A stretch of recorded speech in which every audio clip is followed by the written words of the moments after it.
امید ہے آپ سب خیریت سے ہوں گے۔ اگر آپ نے ابھی تک ہمارا چینل سبسکرائب نہیں کیا تو اسے ابھی سبسکرائب کر لیں اور بیل آئیکن کو دبانا بالکل بھی مت بھولیں۔ شکریہ۔ نمبر 10، رنگ محل۔ ایک متوسط گھرانے سے تعلق رکھنے والی مہاپارا ایک نوجوان پر اعتماد اور خوبصورت لڑکی ہے جو اپنے خاندان کے ساتھ فضل علی کے فراہم کردہ ایک سرونٹ کوارٹر میں رہتی ہے، جس کے لیے مہاپارا کے والد کئی سالوں سے سیکرٹری کے طور پر کام کرتے ہیں۔ دوسری طرف رائٹ ایک خوبصورت نوجوان ہے اور فضل علی کا سب سے چھوٹا بیٹا ہونے کے ناطے اس خاندان کا پیارا ہے۔ مہاپارا اور رائٹ کے درمیان طبقاتی اختلافات کی وجہ سے وہ دونوں اپنی زندگی میں ایک دوسرے سے محبت کرنے کا انتخاب کرتے ہیں۔ رائٹ اور مہاپارا کے درمیان باہمی احساسات انہیں قریب لاتے ہیں، تاہم حقیقتیں انہیں دور رکھتے ہیں۔ ناقابل تلافی نقصان اور اپنے کردار پر داغ لگنے کے بعد مہاپارا اپنے اور اپنے خاندان کے لیے لڑنے کا انتخاب کرتی ہے، تاہم برسوں بعد تقدیر نے مداخلت کی اور مہاپارا اور رائٹ کو دوسرا موقع دیا۔ نمبر 9، صرف تم۔ صرف تم عبیر کے گرد گھومتا ہے جو حال ہی میں اپنے خاندان کے ساتھ رہنے کے لیے بیرون ملک سے واپس آئی ہے۔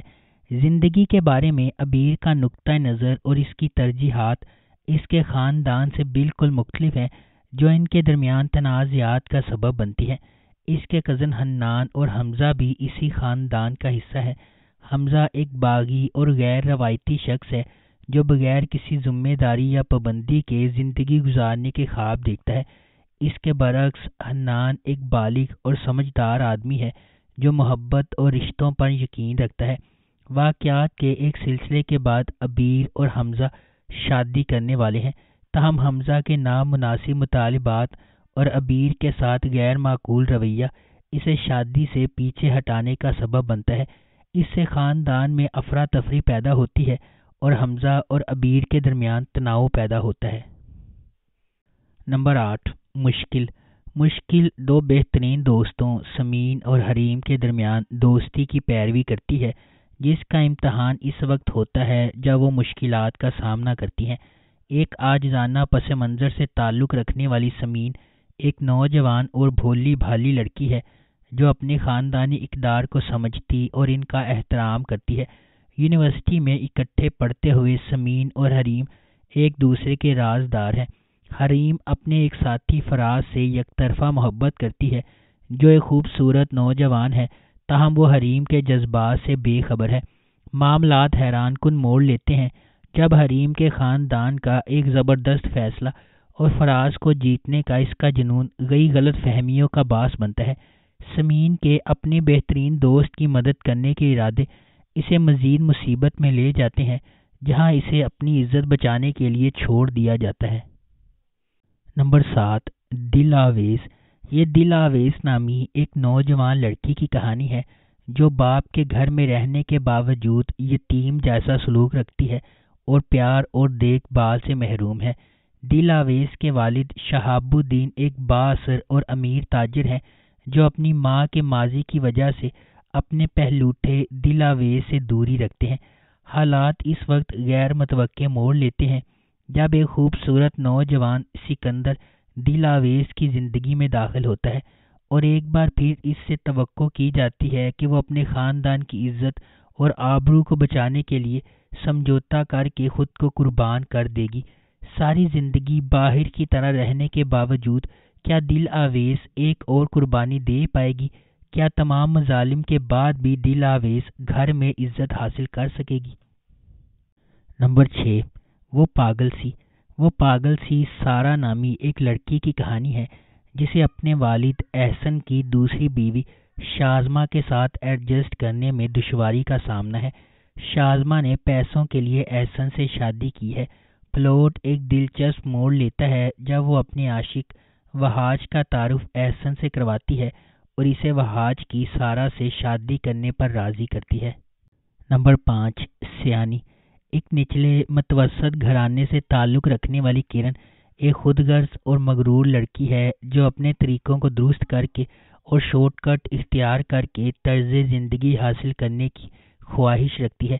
کرن کی والدہ نصرت آرا اپنی بیٹی کی فطرت سے واقف ہے اور اسے کچھ کرنے سے نہیں روکتی ہے۔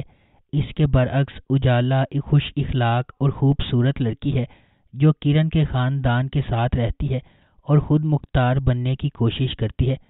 زرباب ایک خوبصورت نوجوان ہے جس کا تعلق ایک بااثر اور امیر گھرانے سے ہے۔ کرن کے ساتھ اس کی پہلی ملاقات جادوئی ثابت ہوئی کیونکہ اسے پہلی نظر میں ہی محبت ہو جاتی ہے۔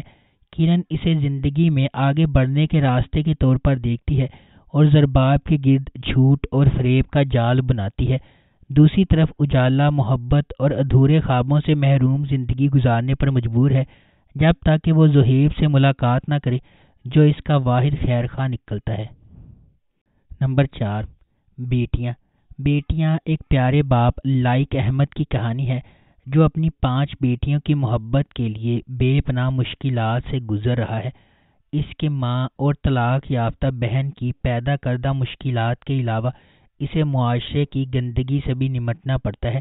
تھوڑی سی غلط فہمی کی وجہ سے اس کا خاندان ٹوٹ رہا ہے اور لائق احمد اپنے خاندان کے لیے حالات بدلنے کے لیے بے چین ہے۔ وہ کس حد تک جائے گا صرف وقت ہی بتائے گا۔ نمبر 3، بیبی باجی۔ بیبی باجی ڈرامے کی کہانی بیبی باجی کے خاندان کے گرد گھومتی ہے جس کے 4 بیٹے ہیں۔ یہ سب ایک مشترکہ خاندانی نظام میں رہتے ہیں جہاں ہر ایک کا اپنا مزاج اور شخصیت ہوتی ہے۔ جب یہ سب ایک ہی گھر میں اکٹھے ہوتے ہیں تو ڈرامہ پاکستان کے گھرانوں کی حقیقی عکاسی کے طور پر سامنے آتا ہے۔ بیبی باجی کے 4 بیٹے ہیں، جمال، نصیر، واصف اور ولید۔ آخری 2 غیر شادی شدہ ہیں جبکہ بڑے شادی شدہ ہیں۔ عذرا سب سے بڑی بہو ہے جو ہمیشہ مسائل پیدا کرتی ہے۔ مجموعی طور پر یہ پاکستانی مشترکہ خاندانوں کی خوشیوں، مزاح، جذبات اور چیلنجز کا ایک مکمل مجموعہ ہے۔ نمبر 2، مائری۔ مائری ایک غیر معمولی تحریر کردہ ڈرامہ ہے جس کی کہانی معاشرے کے بوسیدہ تانے بانے کو اجاگر کرتی ہے۔ کم عمری کی شادی ایک ایسا مسئلہ ہے جو ہمارے معاشرے میں رائج ہے اور مائری اسے خوبصورتی سے پیش کرتی ہے۔